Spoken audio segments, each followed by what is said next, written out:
అందరికీ నా హృదయపూర్వక నమస్కారాలు. వైజాగ్ స్టీల్ ప్లాంట్ పరిరక్షణ కోసం ఈ నెల 18, 19, 20 తారీఖున Janasena party digital campaigning start చేస్తున్నాం.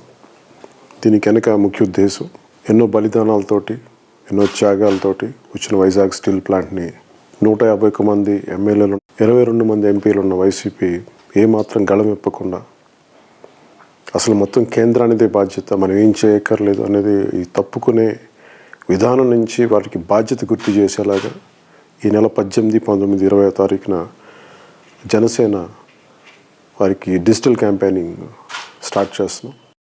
విశాఖ ఉక్కు, ఆంధ్రుల హక్కు ఈ నినాదం ప్రతి ఒక్క ఆంధ్రుని కదిలించే నినాదం.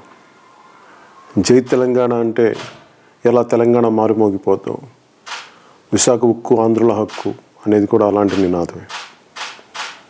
మనందరం ఎప్పుడు రాష్ట్ర ప్రయోజనాల కోసం అన్ని పార్టీల ఎంపీలు ప్రతి ఒక్కరు కలిసి రావాల్సిన సమయం ఇది.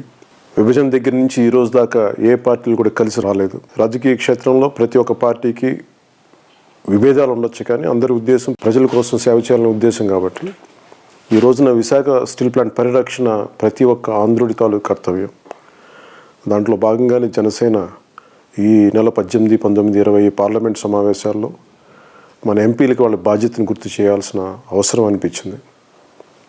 దాంట్లో భాగంగానే ప్రతి ఎంపీకి కూడా, గౌరవనీయులైన వైసీపీ ఎంపీలకి అలాగే తెలుగుదేశం ఎంపీలకు కూడా మా విన్నపం జనసేన పార్టీ నుంచి, మీరు విశాఖ స్టీల్ ప్లాంట్ పరిరక్షణ కోసం మీరు ప్లే కార్డులు ప్రదర్శించాల్సిన అవసరం ఉంది. ఇది మన బాధ్యత కూడా. అలాగే వైసీపీని ముఖ్యమైన బాధ్యత తీసుకొని ఒక అఖిలపక్ష సమావేశం ఏర్పాటు చేయమని మేము కోరాం. వారు స్పందించలేదు. మా విన్నపం కూడా వైసీపీ నాయకత్వానికి, వైసీపీ పార్టీకి కూడా, మీరు అఖిలపక్షం ఏర్పాటు చేయాలి, మేము సంసిద్ధంగా ఉన్నాం మీతో కలిసి నడవడానికి. అలాగే దానికి ముందు అడగంది అమ్మైనా పెట్టదంటారు. అలాంటిది మన సమస్యలు, మన కష్టాలు కేంద్రానికి తీసుకెళ్ళకపోతే తప్పు చేసిన వాళ్ళం అవుతాం. అలాగే మా వంతు కృషిగా, మా వంతు బాధ్యతగా మేము ఈ రోజున ఈ ప్లే కార్డ్ని ప్రదర్శిస్తున్నాం. వైజాగ్ స్టీల్ ప్లాంట్ని ప్రైవేటైజ్ చేయొద్దు అని నినాదాన్ని మేము ఇస్తున్నాం. కార్మికులకి అండగా, కార్మికుల కుటుంబాలకి అండగా, త్యాగాలకి మర్చిపోం మేము, ఆ బలిదానాలు మేము మర్చిపోమన్న బాధ్యతని గుర్తుపెట్టుకొని మేము ఈ రోజున వైజాగ్ స్టీల్ ప్లాంట్ ప్రైవేటైజేషన్ జరగకూడదని మేము కోరుకుంటా ఉన్నాం. అందుకని మీరు కూడా మీ వంతు బాధ్యత నిర్వర్తించాలి. ముఖ్యంగా వైసీపీ ఎంపీలు అలాగే మిగతా తెలుగుదేశం ఎంపీలు కూడా మీ బాధ్యతను గుర్తు చేస్తూ ఉన్నాం. ముఖ్యంగా వైసీపీ ఎంపీలకి మీరు ముందుండి ఈ పార్లమెంట్లో ఈ వైజాగ్ స్టీల్ ప్లాంట్ ప్రైవేటైజేషన్ జరగకుండా మీరు అడ్డుకోవాలి, కేంద్రానికి తెలియజెప్పాలి. ఇది త్యాగాలతో వచ్చిన పరిశ్రమ.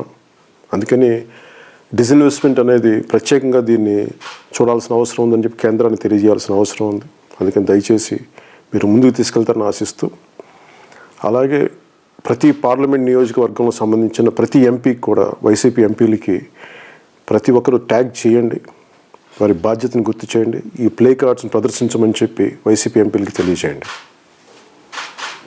నమస్కారం.